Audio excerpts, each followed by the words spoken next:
Satisfied needs never motivate. Only unsatisfied needs. I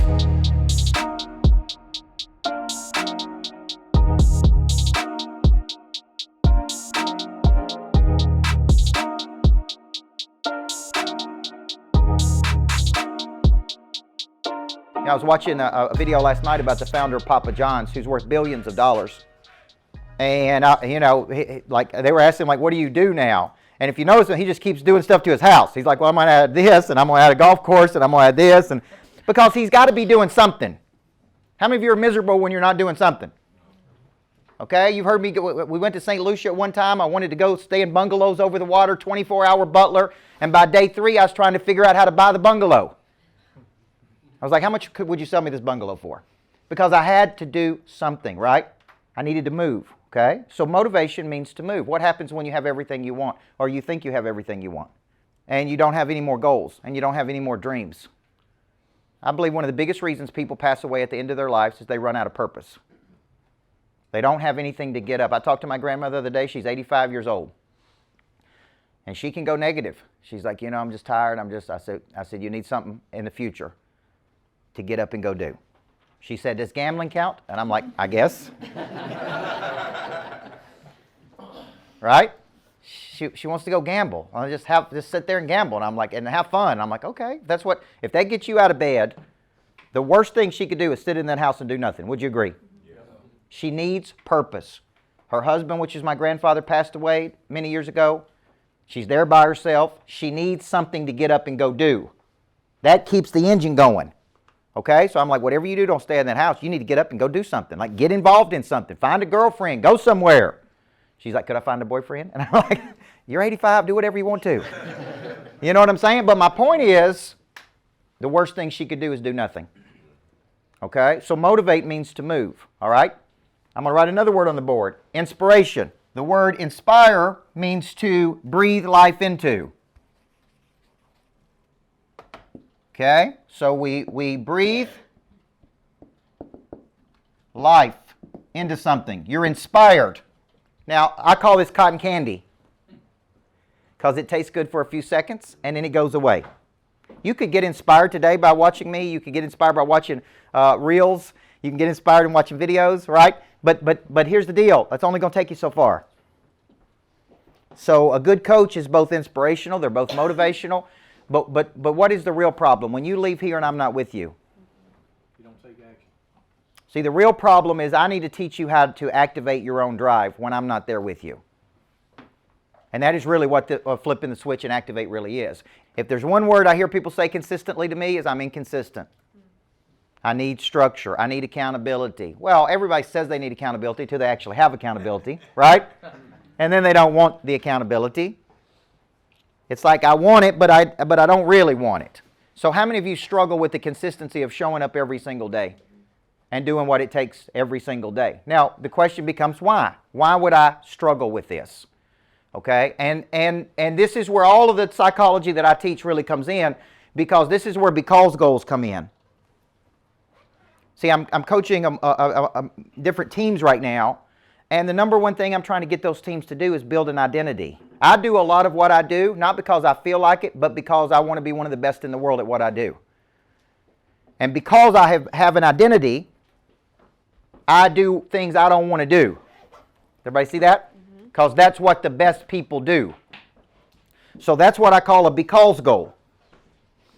Okay? So you're gonna see me today as we get into this concept of activating. You're going to see me constantly do this, which means you're here. This is your current position, and this is your desired outcome, right? This is an ideal state you would like to be in. Okay? Now, what's got to happen in between here is a lot of things to get you to be, but there's going to be a lot of days that you just don't feel like doing it. I don't feel like doing it. Amateurs listen to their feelings. Professionals do not listen to their feelings. You follow me? So you got to ask yourself, are you an amateur or are you a professional? Because the professional salesperson does make a minimum of 35 to 45 outbound efforts a day. You want to get a text daily from me, 5 days a week, activate and reactivate the prey drive, some of my best concepts, a little shot of coach every single morning. I want you to text this number, text Monster Producer to this number, and I'd love to come into your life every single morning and get that pray drive activated. Let's go. The professional salesperson does prospect a minimum of 2 hours a day. The professional salesperson does follow up 7 to 15 touches. The professional, right, does things they don't want to do. They do the reps that other people just don't want to do. It's like, I just don't feel like it's snowing outside. Why don't I stay home? Why don't I do this? And if you're looking for excuse, any old excuse will do, by the way. Any old excuse to do. So I'm building this greatness factory in Nashville, and I went down yesterday, and I called on Monday, and the general contractor says, I can't get in. And I said, what do you mean you can't get in? Is the door locked and you don't have a key to it? He said, no, I can't get in from my house to where I'm at to the greatness factory in downtown Nashville. And I said, well, hold on a second. Let me just pull up some cameras here, because it looks like there's all kinds of people getting in to Nashville. So you can't get in there, or you don't want to get in there because it's snowing.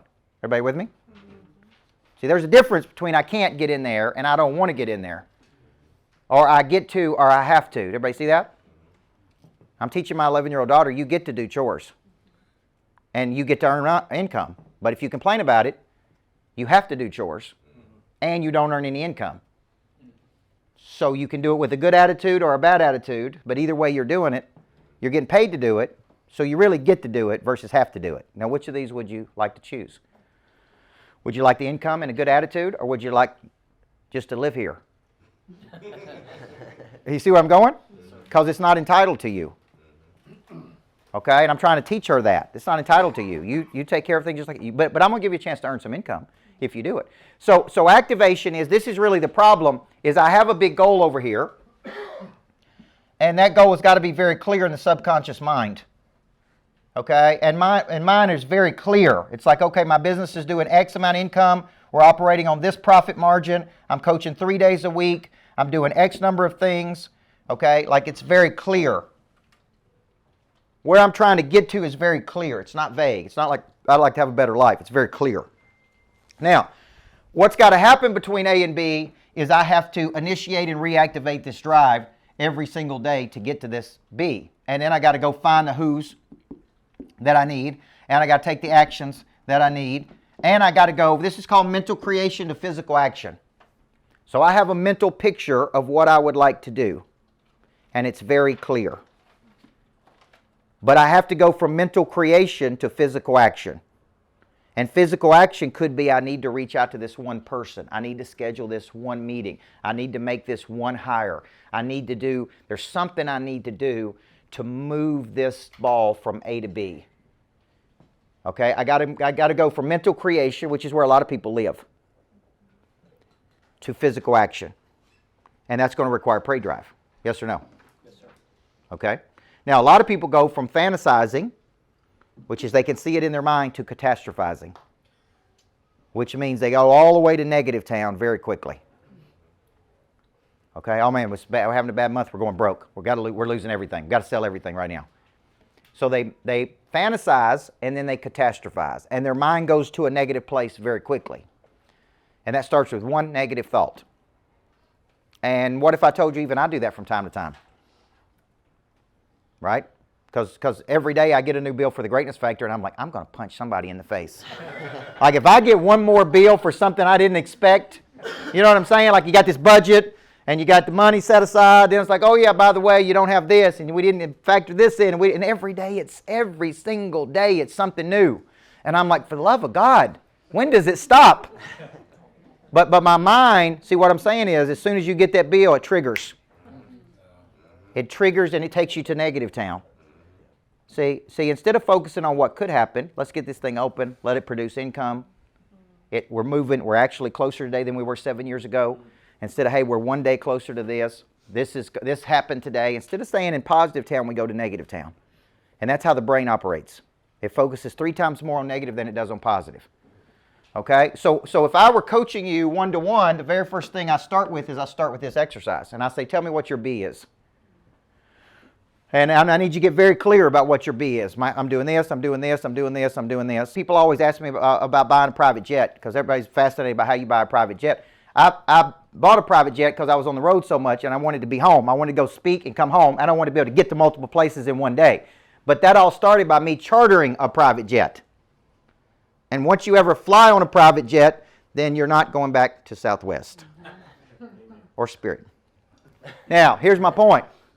But it's expensive to fly on a private jet. You with me?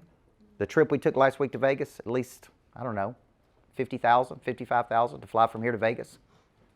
So you can fly on Southwest for $400, right?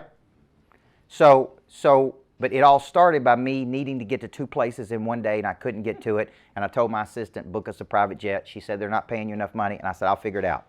I'll figure it out. We rented the jet. It's $20,000. I sold 5 spots to go with me. Each person paid $5,000 to travel with me that day. They paid $25,000. The jet was $20,000. We made $5,000, and we had a great day. Everybody see that? And I go, now the jet could make money. It could produce income. Could be an asset. Could get us to 2 locations in one day. That's why we need to do that. But it all started by what? Touching it. Feeling it. Now, the first day I flew on that jet, it was a Hawker 400. I got out on the runway, the very first trip I ever took, and a big Gulfstream pulled up right beside me. And I was like, well, dang, now I just got a little bitty jet compared to that. Then I wanted a Gulfstream. But it all started by what? I never even thought about it until I got out on the runway and I saw the bigger planes. You see where I'm going? It never even entered my mind to think like that. We go there in the mind before we go there in the body. All things are created twice, first mentally, then physically. We start with mental creation and we move to physical action.